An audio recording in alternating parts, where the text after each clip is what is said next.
Alright guys, so after UFC 3 or 4 where Belal Muhammad defeated Leon Edwards and became the new welterweight champion, I started to think about Khamzat Chimaev, and Khamzat was a former welterweight with a lot of potential, but I think that he should have stayed in the welterweight division because he could have been champion by now. He could have been the undisputed welterweight champion. And in this video, I want to talk about how I think he could have done in that weight class if he stayed and if he never mixed weight against Nate Diaz, which is where we're going to start today, because after he beat Gilbert Burns, that was the number one contender fight. So he was the next guy in line to fight for the title. But I think that maybe the UFC made Khamzat versus Nate Diaz, for one, just to build Khamzat's stock a lot more, because we've seen Nate Diaz in there with Conor McGregor, Jorge Masvidal, Leon Edwards, all these guys, and we haven't really seen anyone finish him. We did see Jorge Masvidal TKO him with a doctor stoppage, but that wasn't like a clear,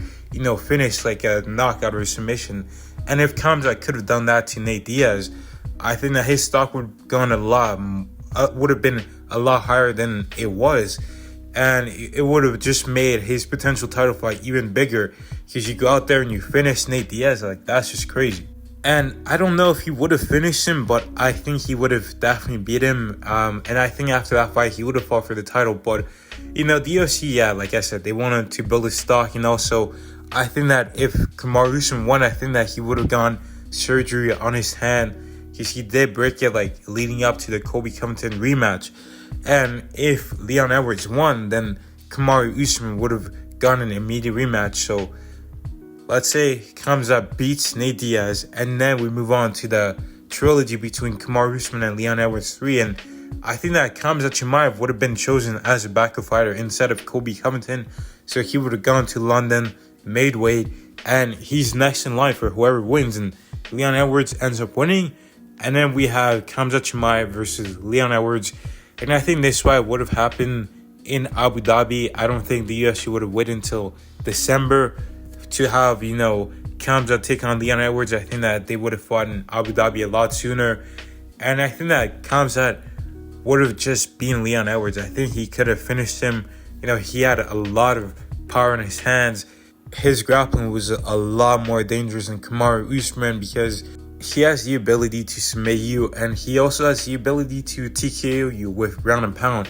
And I think that, he would have pushed Leon Edwards back, get in his face, throw some fast punches, and then go for those double leg takedowns, pick him up, talk to Dana White, and then just find a finish. And he goes hard. He goes really, really hard for that finish.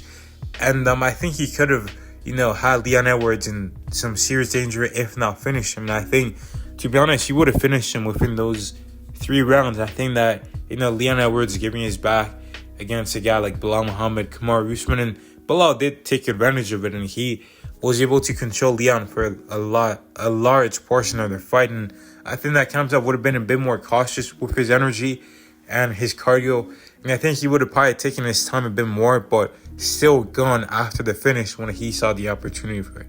And after this fight with Leon Edwards, I think that he would have taken on Belal Muhammad. And I think in the meantime, after Belal Muhammad beat Sean Brady, and maybe he would have fought Gilbert Burns, I think that he would have probably fought Colby Covington for the number one contender fight.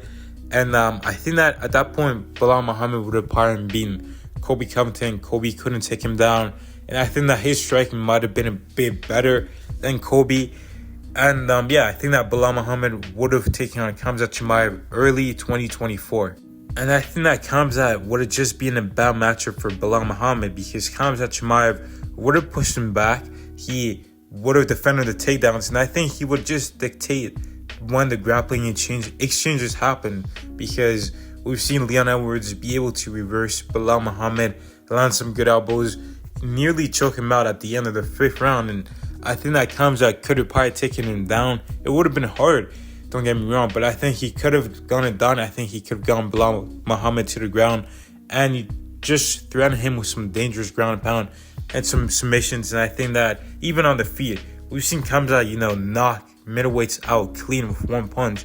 So I think that he could have knocked out Belal Muhammad, or even dropped him at some point and just hurt him on the feet. But I think that Khamzat Chimaev could have beaten Belal Muhammad.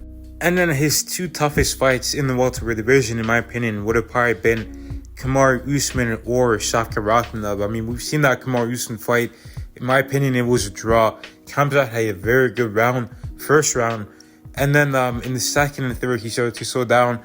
But if he did fight Kamaru Usman, in the welterweight division, I think that he would have had a proper training camp prepared for Kamaru accordingly. And the same thing with Shavkat. And something about Khamzat is he has learned from watching the opponents of his opponent and implementing some of their tactics. Like, for example, Khamzat saw how Leon Edwards knocked out Kamaru Usman, and in his fight with Kamaru Usman, he tried the exact same setup. It didn't work, but he still thought about it and he still acknowledged that worked on Kamaru. And then in his fight with Gilbert Burns, he saw that Kamaru Usman was able to end the fight with a jab from the southpaw stance, and when Khamzat took on Gilbert Burns, he was able to nearly finish the fight with a jab from the southpaw stance. And I think that if he had more time to prepare for Kamaru Usman, he would have probably found something in his game that he could exploit. And the same thing with Shavkat Rakhmonov. But now that Khamzat Chimaev is taking on Robert Whittaker and he's staying in the middleweight division, I don't think he's going to become the champion. I think that Robert Whittaker is going to beat him. I think he's a bad matchup for him. I think a guy like Dricus Du Plessis is even the tougher matchup where Khamzat could actually get knocked out. And I feel like if he stayed in the welterweight division, he could have been the champion right now.